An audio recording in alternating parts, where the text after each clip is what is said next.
Hello guys! Ulit tayo ng Mindoro.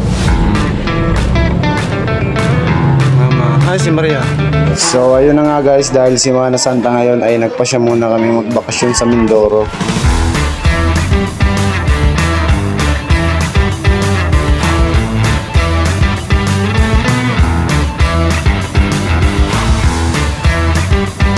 What?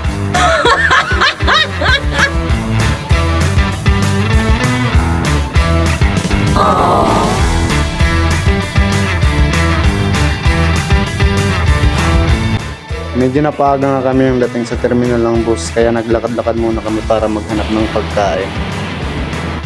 Ano yung gusto mo? Ano yun? Donut? Isa lang? Ha? Okay. Hello guys! At ayun na nga guys, pagkatapos namin buli ng pagkain, nagsimula na rin ang aming biyahe. Kami ng Mindoro. Kasama na aking papa ko. Pati mami ko. So yun na nga guys, paglipas ng ilang oras, nakarating na kami sa Batangas. Bale, 7 dapat alis yung barko namin, pero inabot kami ng 9 PM kasi puno na daw yung mga barko. Kaya pala kami bumaba ng bus kasi kakain muna kami ng hapunan namin kasi 9 pa daw alis yung barko.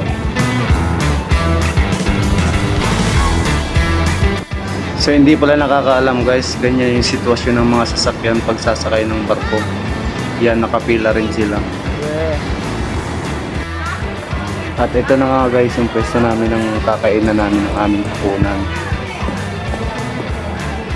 Pagkatapos nga namin kumain guys, bumalik agad kami sa bus kasi isasakay na raw sa barko. At nung nasa barko na nga kami ay bumaba ulit kami sa bus para umakyat doon sa barko. Ang gulo no?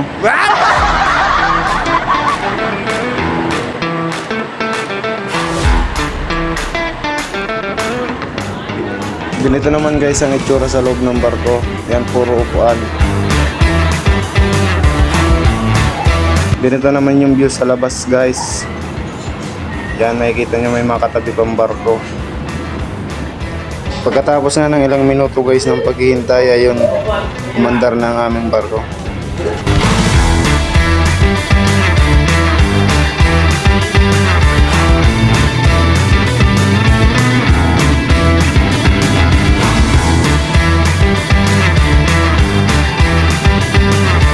So ayun na nga guys, after 2 hours malapit na kami sa aming pagdadaungan dito sa Abra de Ilog, parting Mindoro. Kaya bago pa man dumaong yung barko, bumalik na kami sa bus. Malapit na kami. At yun na nga guys, nakababa na ulit kami sa barko. Babiyahe ulit kami ng mga 3 to 4 hours. So ayun na nga guys, after 4 hours ulit namin na biyahe sa bus, nakarating na kami sa terminal at sinundo na kami ni Kuya.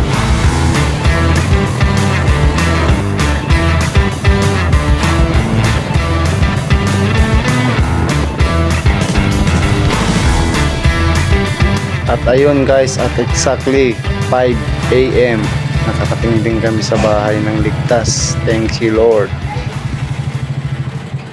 Si Mama.